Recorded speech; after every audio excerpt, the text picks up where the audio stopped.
ঝিনাইদহের মহেশপুর উপজেলায় যমজ কন্যা সন্তানের জন্ম দেওয়ায় রিনা খাতুন নামের এক গৃহবধূকে তার স্বামী তালাক দিয়েছেন বলে অভিযোগ পাওয়া গেছে।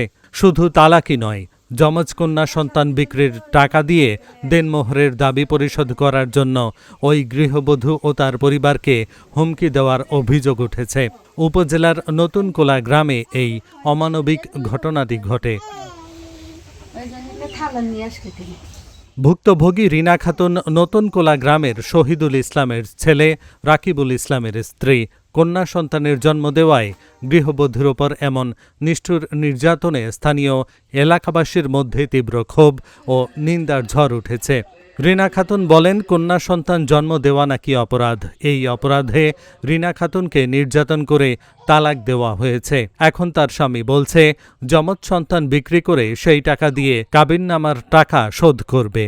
আমার মেন কারণ হচ্ছে দুইটা মেয়ে বাচ্চা হওয়ার কারণে আমার মনে করেন ডিভোর্স দিয়ে দিতে চাচ্ছে। তা অনেক অশান্তি করতে চাচ্ছে, কিন্তু আমি সংসারটা বাঁচানোর কারণে চুপচাপ সব সহ্য করে এসেছি, কখনো কাউকে কিছু বলিনি।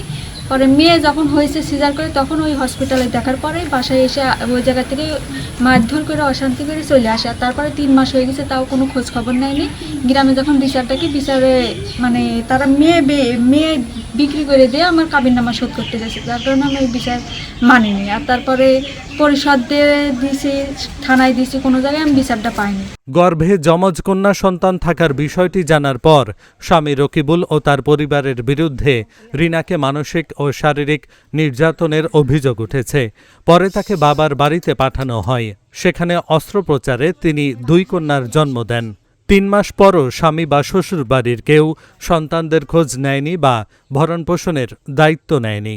এইবার গ্রামের কিছু মাতুব্বার যে ওই যে ফজলু মাস্টার না, ওরা ওর ফজলু মাস্টারের দোলা হচ্ছে আপন চাইতে ভাই, ওরা ওর বেবাদী কেন এই মাকুম বাচ্চা শুধু বাদ দেবা বিনা অন্যায়তে।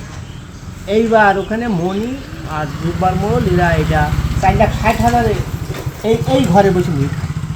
পরে পলিসি করে টাকা দেবো বলি, আর টাকা দেবে না, কোর্টের থেকে না কোন জায়গায় তুই তালাক করে গেছে আইসি। আর এই নিয়ে ওই বাচ্চা দুটো নিয়ে হয়রানি করি একেবারে অন্যায়ভাবে গ্রামের লোক সব বলেছে যে এইবার মেয়েটা যখন বিচার হয় এই জায়গায় বিচার, তাই তো আলিয়া এই ঘরে বিচার, এই জায়গায় বিচার। ওই একই দাম করতাম যে আমাকে কেন বাদ দেবে, আমার অপরাধটা কি।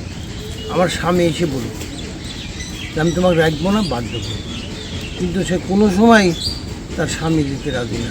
আর এটা কার অপরাধ, সেটা বাবার না মার না সেই স্বামীর, 3 জনের ভিতরে তারাই জানে। বলতে গেলে আরও বিস্তারিত বলা হয়, যখন প্রথম হসপিটাল থাকে এই মেয়ে এবং এই ওর 2টো সন্তান। আমি একদিন মহেশপুরি বাড়ি আসছি, আমাকে বললো স্যার একটু দাঁড়ান। আমি প্রাইমারি স্কুল টিচার ছিলাম, আমার ছাত্রী ছিল। স্যার একটু দাঁড়ান, বলছে আমার এই 2টো মেয়ে কী অপরাধ করেছে, এদের দুধের জন্যে মরে যাচ্ছে, তা আপনি বলি কই একটু আমার দুধের ব্যবস্থা করে দেন। আমি আর এসে বললাম যে দুল্লা তুই এক কাজ করে, আমার 2,000 টাকা হাওলাত দে, আমার কাছে টাকা নেই, তুই 2,000 টাকা হাওলাত দে, আমি এই টাকাটা ওদের দিয়ে ওরা দুধ কিনে খাওয়া। প্রথম দিন কিন্তু আমরা তুলে ধরি যে স্বামীকে, এই মেয়েটা স্বামীকে হাজির করা হোক, কিন্তু ছেলের বাপ বলে যে না, আজই আমি আমার ছেলেকে হাজির করব না, আমি যেটা করবো সেটাই। আচ্ছা, দ্বিতীয় দিনও সে একই কেস, একই অবস্থা। মেয়ের বক্তব্য হচ্ছে যে আমার কি অপরাধ, আমার অপরাধটা শুনে আপনারা আমাকে বাচ্চা দিয়ে দেন, আমি মেনে নেব, কিন্তু আমার স্বামী আসতে হবে মজলিসে। আমরা সে দ্বিতীয় দিনে চেষ্টা চালাই যে ঠিক আছে তোমার ছেলেকে হাজির করো, আমরা শোনামেলা করে তারপরে সে যদি না রাখে, একটা ফয়সালা তো হয়েই আছে এক পর্যায়ে। কিন্তু দেখা গেল যে না, সেদিনও ছেলের বাপের একই বক্তব্য, না আমি ছেলে হাজির করব না, আমি নিজেই এটা সিদ্ধান্ত নিয়েছি এবং নেব, তো আপনারা এটা ফয়সালা করে দেন। অভিযোগ দাখিল করা হয়েছে, তদন্ত করে আইনগত ব্যবস্থা নেওয়া হবে বললেন এই কর্মকর্তা। ধন্যবাদ।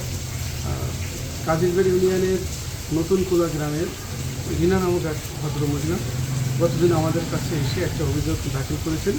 এই অভিযোগটা আমরা তদন্ত করে পরবর্তীতে আইনগত ব্যবস্থা গ্রহণ করব। অভিযোগের বিষয়ে বক্তব্য নিতে নতুনকোলা গ্রামে রাকিবুল ইসলামের বাড়িতে গেলে তার পরিবারের কাউকেই পাওয়া যায়নি। ঘটনার পর থেকেই স্বামী রাকিবুল ও তার বাবা শহীদুল ইসলাম সহ পরিবারের সবাই পলাতক রয়েছে। Dhaka journal news desk.